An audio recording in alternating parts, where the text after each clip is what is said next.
talk to you about the Two Spanish Dances by Ostransky.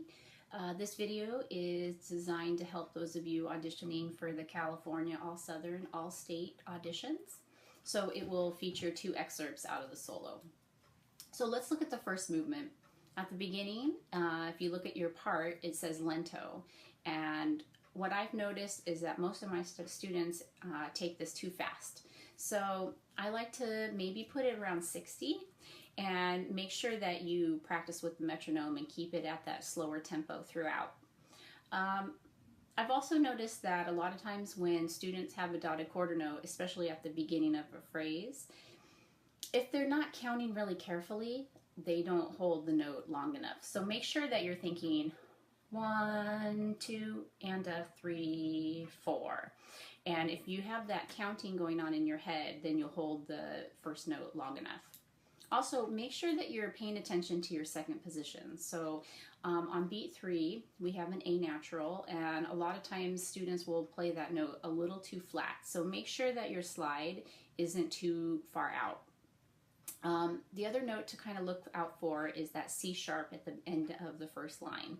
So with a tuner, check your D to your C sharp and make sure that your C sharp is in tune.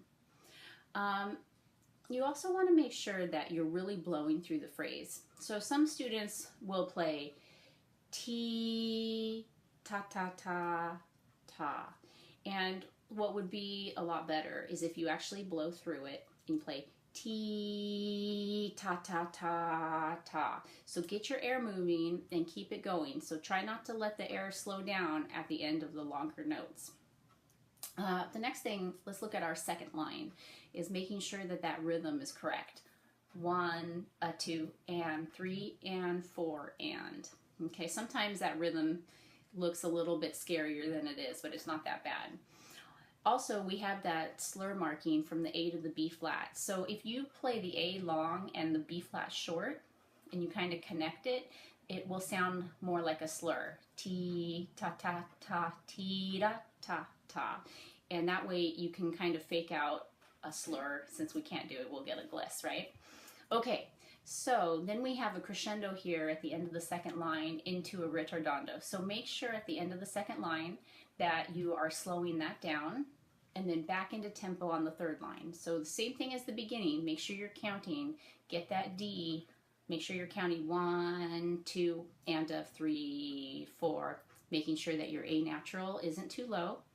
And then on our last note of that phrase, we have an F sharp. So that's another thing you want to check with the tuner, is playing that E natural to F sharp, making sure that that F sharp is in tune. A lot of times our fifth positions are too far in. So if, say, every time you check it with the tuner, it says it's sharp, maybe go ahead and write an arrow down over that F sharp so you remind yourself that you need to get your slide out more. So the best way to go to practice this is put your metronome on, put it at 60, and then record yourself. Listen to it. See if you are doing all these things we talked about. Are you holding the first note full value? Are you playing your A's in tune?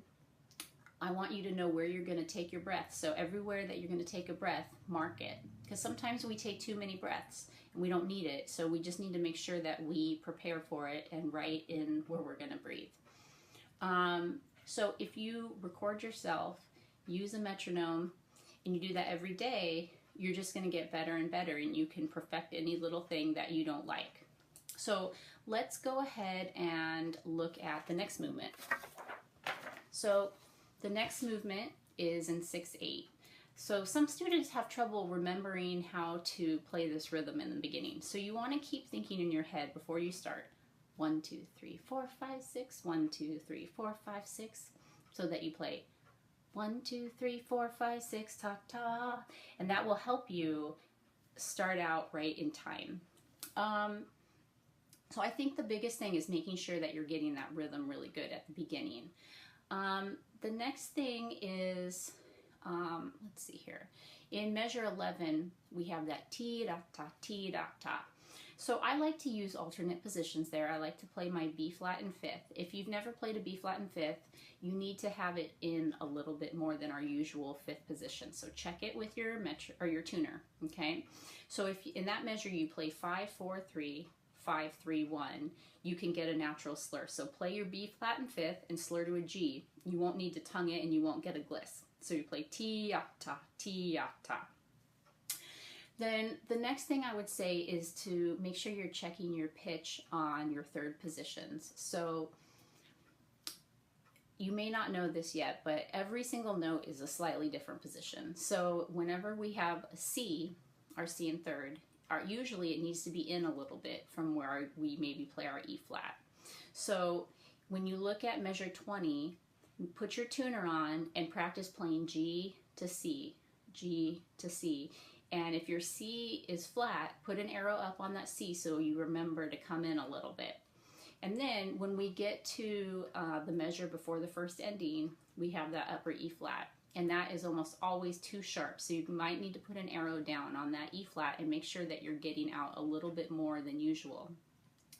So if you do all those things, practice with a metronome, record yourself all the time, practice with a tuner, know where you're going to breathe, listen and see if you're doing the dynamics that are marked. You're going to have a really good shot at this audition.